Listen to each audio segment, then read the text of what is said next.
Scoot. No, you're fine. Scoot. Come on, you're fit. Come on.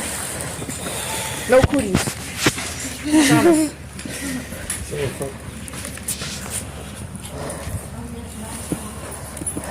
What's it back here? You guys are standing, I can stand. You're all sitting in the back. I'm a sitter.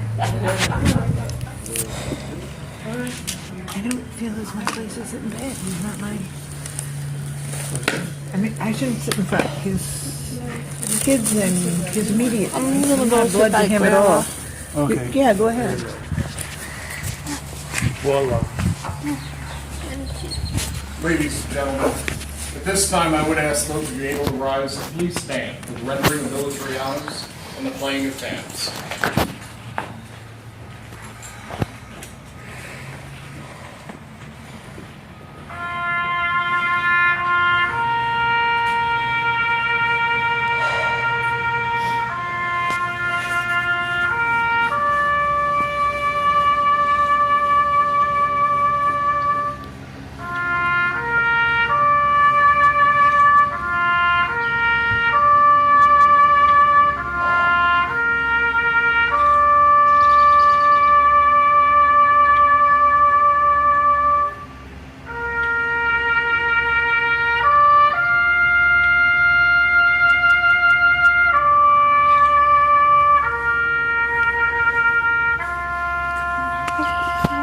Not right now.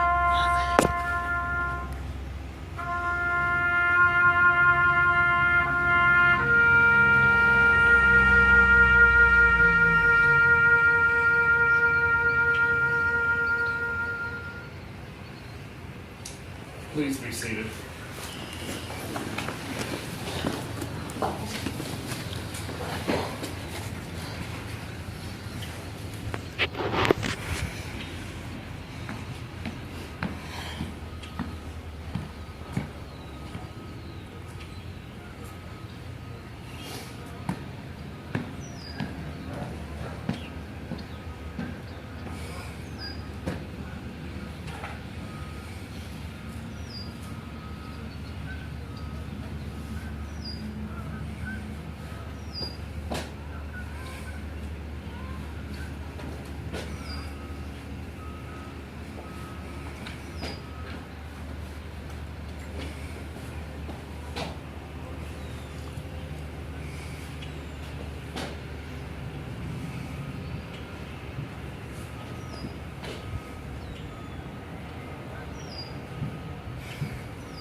I'm Nayama.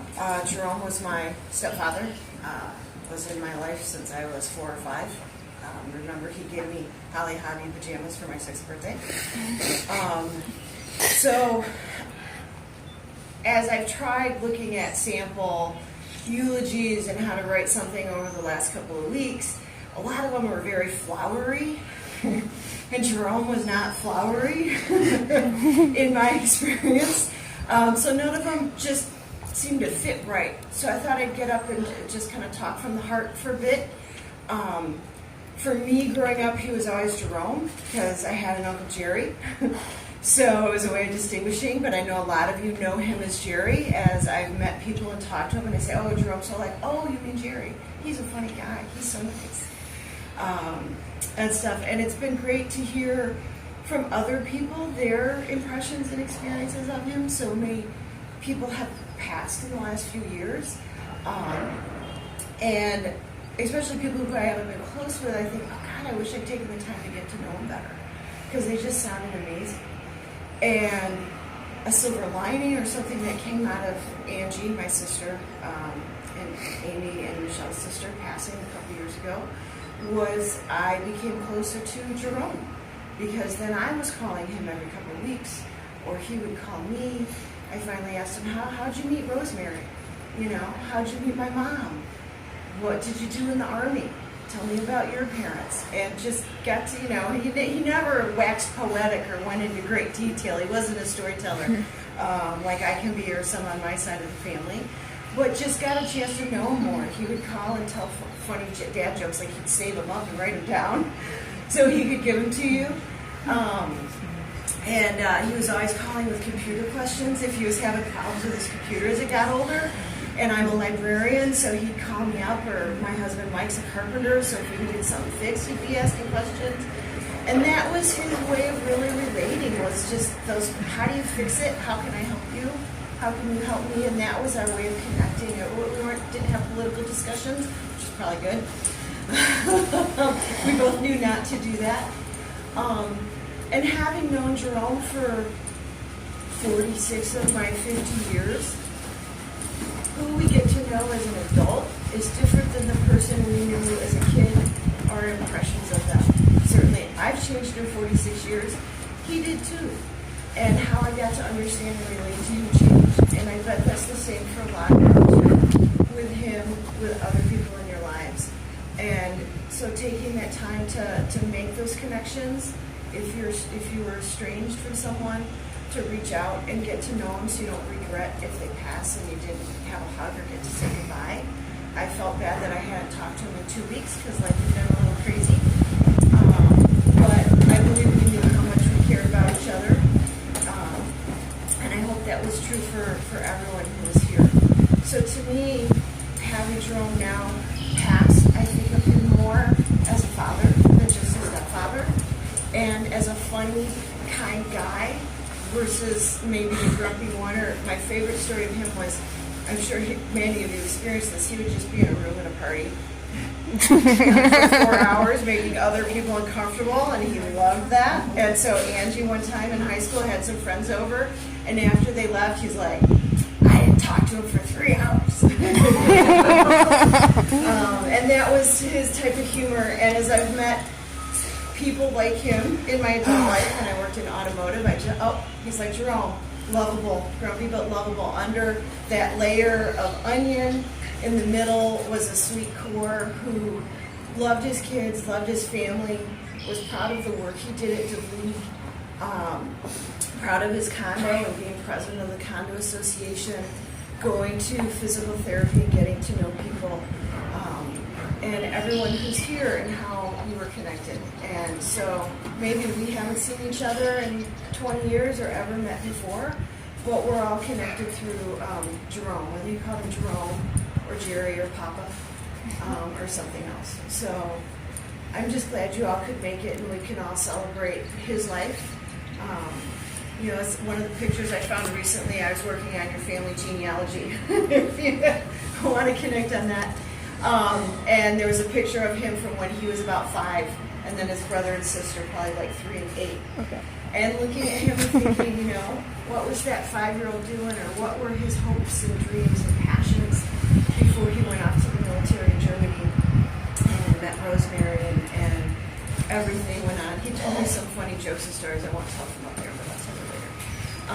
And stuff. But, you know, I wish I'd known more of that nugget of his passions, but even knowing him now and his passion for just living and being positive and moving forward, however much life hit him and it hurt.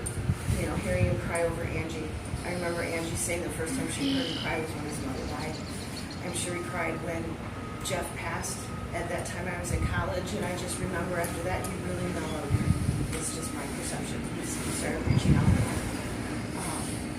and stuff. So, I love you all, whether it's personal or, you know, extended, and I hope I get to meet everybody here at Spring. So, thank you all for coming.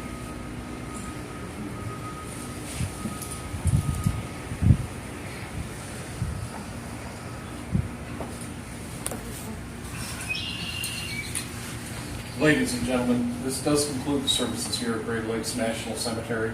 Our cemetery is open 365 days of the year from sun up to sundown, so anytime you'd like to come out and visit, you are more than welcome to.